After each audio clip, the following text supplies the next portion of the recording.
Yo, yo, yo, yo, yo. What's good with it? It's the homie Mac. Music, art, culture, knowledge. Each one teach one, peace and love. Reporting live from the Dogon. Thumbs up, give me the likes. Thumbs up, give me the likes. This is another session of Mac Minutes. You know what it is. Like, share, comment, subscribe.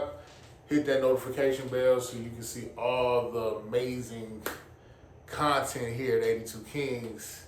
Content that is culturally relevant. Content that is historically relevant. Content that imbues you with a sense of self, with a sense of what's going on in the world, social patterns, historical patterns, what have you. 82 Kings, you know what it is. Knowledge inspiring next generation scholars. But let's get to it. So the Trump administration has decided to release the records on the FBI surveillance records on Martin Luther King. The timing of it is a bit weird. The executive order was signed in January when he became the incumbent, where he was going to release the FBI surveillance files on Martin Luther King and his assassination in '68, as well as RFK's files with his assassination in the same year, as well as JFK's files in the assassination of '63. So it's not just Martin Luther King, it's JFK and RFK as well. But again, the timing of it is weird. Some would argue that it was protracted because we just got notice from the government that there is no Epstein list. Do I believe that? I don't particularly believe it. I think men of great means, men of wealth, men that are infinitely resourceful, I think they find ways to get things hidden. They find ways to get things classified and declassified. I just don't buy it. I think, men that had the type of wealth that Epstein had, they treat the world like it's their playground. They kind of do what they want to do, but it catches up with them. But that's not for me to judge. That's not here nor there. The files, again, I just think the timing of it is interesting. I don't know if it's a distraction to take our eyes off of the supposed lack of an Epstein list. So I don't know if it's to redirect us or distract us, but that's kind of the vibe I get. Like, now y'all want to... we knew that there were talks of Mlk's FBI surveillance files being released. We knew that it was coming. Not sure when, but we knew that we caught wind that this would potentially happen. I guess the thing that's weird to me is what are we ultimately what are we to gain from this, from the release of the RFK files as well as JFK's and ultimately MLK's. Are we going to learn from this? Is this to sully these men's images? Great men, but none of them were perfect. None of us is perfect. There's no Jesuses walking around here. And I'm definitely not casting stones. They were flawed men that did great things. I think what concerns me is I feel like, again, I think we do know that there was infidelity with MLK. And I feel as though this is to soil his image, to leave an indelible mark, to somehow debase him, to take away from his greatness. That's my opinion. But it's interesting to me because so many people are pointing out, well, yeah, now we're going to see that he was terrible, that he made a lot of mistakes. But it's like, let's bear in mind that this guy was fighting, that Dr. Martin Luther King was fighting for civil rights, was a champion of humanity. And this whole time, he was under surveillance from the FBI. They had actually wrote him letters telling him to kill himself, I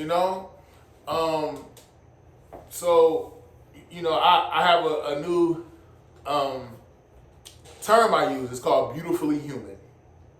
And by that, meaning we all have our flaws, we all have our issues, but I respect the people who find the inner strength, dig within themselves, and overcome their issues. They go to therapy, they exercise, that try to broaden their knowledge base. I respect that.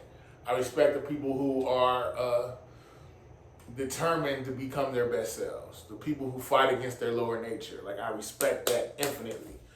But yeah, again, like this man, we're basically being shown how I know who was it? J. Edgar Hoover. He was a total jerk.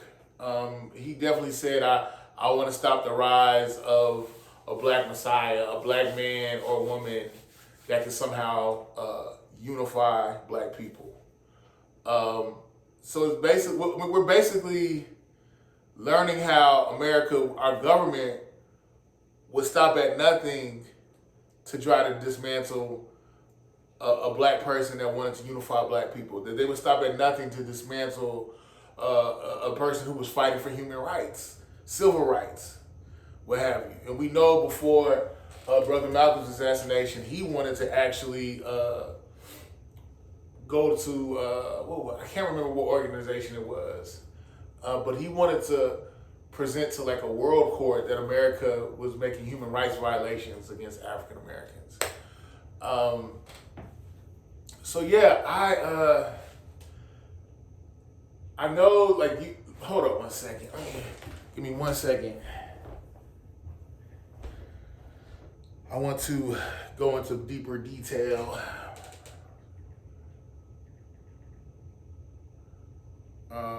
Give me 1 second. So, I thought I had it. I want to be a little bit more direct. The vast majority of the files related to FBI's investigation into the assassination of Martin Luther King Jr. included more than 240,000 pages that have been under seal since 1977, a court order. They are now publicly available through the National Archives and Records Administration. Specifically, the files that can be obtained or accessed at, specifically the files can be obtained or accessed at the National Archives website. The National Archives has digitized and published these documents, making them available online for viewing and research. Requesting from the FBI, if you are seeking records that are not currently available on the National Archives website, you can submit a Freedom of Information Act.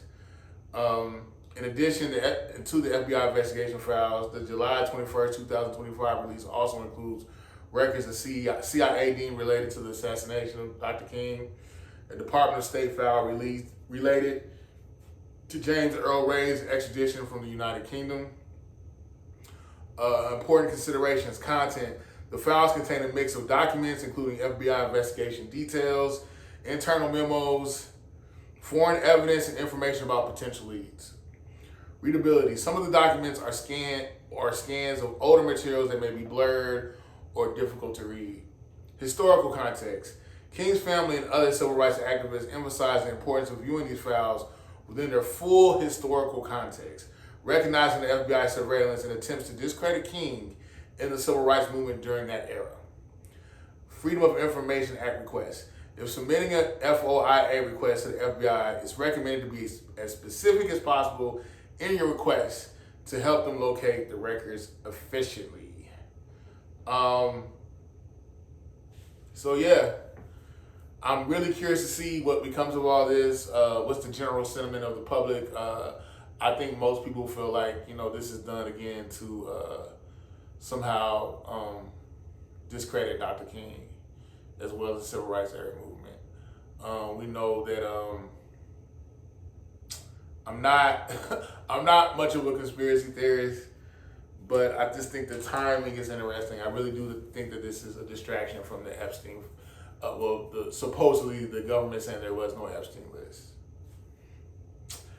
That's just me, but yeah, I guess ultimately I want things to stay in context. I'm glad that Dr. King's family spoke of context. Keep everything in context if you're going to research this. I definitely going to dig into the files myself. I'm curious to see. But we know again that this was not the government was not necessarily trying to function at the interest or the behest of the general public when they were surveilling Dr. King. They basically were harassing Dr. King. You know, wiretaps, him being under surveillance. This was not for his protection. So let's keep that in context. It's the homie Mac, man. Each one teach one, peace and love. Signing out from the Dogon. Thumbs up, give me the likes. Thumbs up, give me the likes. I'm out.